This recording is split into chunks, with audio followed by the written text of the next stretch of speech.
I think what drives this passion is the opportunity to really deliver choice to consumers about making informed decisions around how to handle their data. You know, I'm probably the first generation to grow up with the internet from the beginning. You know, I first logged on to the internet when I was 7 or 8. Okay, on a 56K, or actually I think it was a 28K modem at the time, and you know, essentially, since that time, we've seen this proliferation of chat and social networks, and this really collection of data where the consumer becomes the product, right? And so the consumer data right is an opportunity to really put some power back in consumers' hands to make their own decisions, right? And I think from my perspective, and what drives my passion there is that I have the capability and I guess the wherewithal to contribute in a positive way to making that happen, particularly around doing that securely. So that's something that has always driven me from the very beginning, and is sort of what we sort of drive home inside Bizzer as well. So that's the reasoning, I think, for being part of it.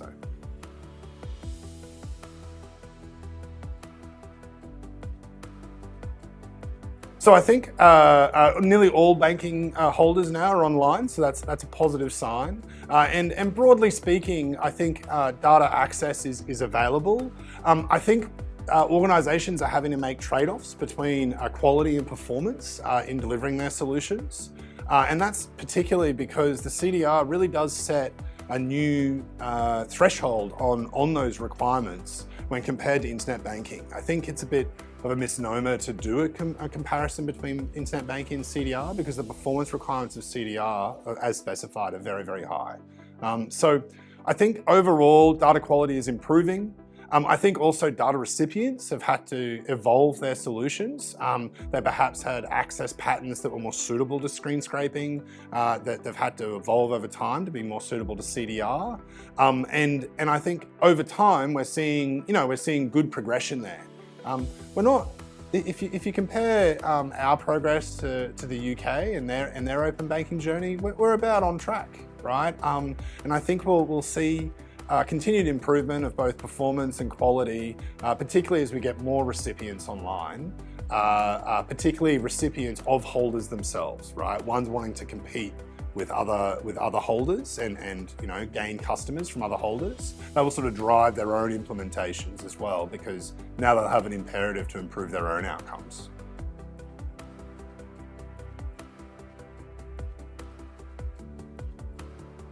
Changes I made to the CDR are that it would be introducing this rich metadata into the consent model. That's actually something that we're working on ourselves with our Data Right Plus initiative, okay, which is really trying to work on the technical framework ahead of government mandates to say, you know, this is how we could describe this consent metadata, right? And this is how we could then use that rich definition of consent to expand into action initiation and expand out the number of actions that can be done.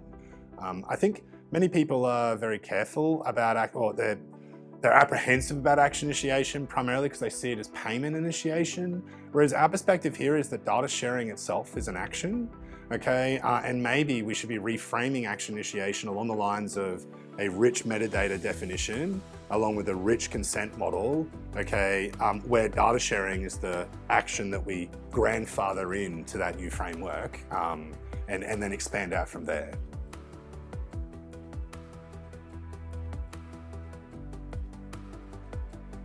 I think the missing opportunity here is that people, I would say recipients, are really still, most of them are still quite focused on the banking space. And if they expanded their horizons into energy, okay, there's a lot of opportunity that actually overlaps with the banking space. So, for instance, solar financing opportunities, okay, using the energy data, the consumption data of a consumer and their existing solar topology and hardware, and then overlaying it with their ability to make repayments, you know, would probably make a great sort of a value proposition beyond what's already there. I think existing solar financing models probably aren't, I would say, optimizing margin based on reality. They're sort of looking at a consumer as a generalized thing, you know, a two-person household, and then saying, okay, here's our effective interest rate margin to apply, and that's where we'll go with it. Whereas if that was informed with actual data associated with me as an individual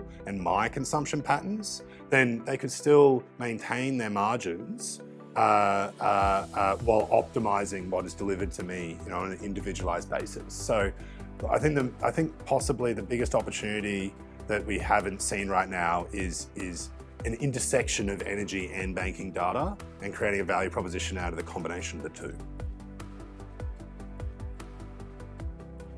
From my perspective, bringing action initiation to life starts with a rich consent model, then expands into stepping stone ideas of here's a simple action, add a direct debit.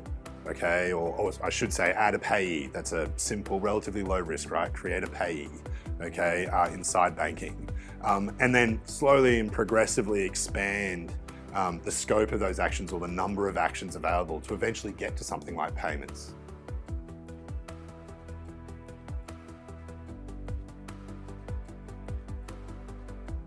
Engaging with a specialist means that you've got a specialist keeping track of the standards on a regular basis. Their solution is specifically built for the standard. It doesn't have another focus. It doesn't have a jurisdiction elsewhere that it's distracted by, or a authentication requirement that it's distracted by.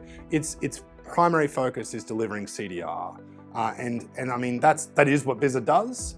We built our solution from the ground up, from scratch, to specifically meet the requirements of the CDR and evolve with the CDR over time.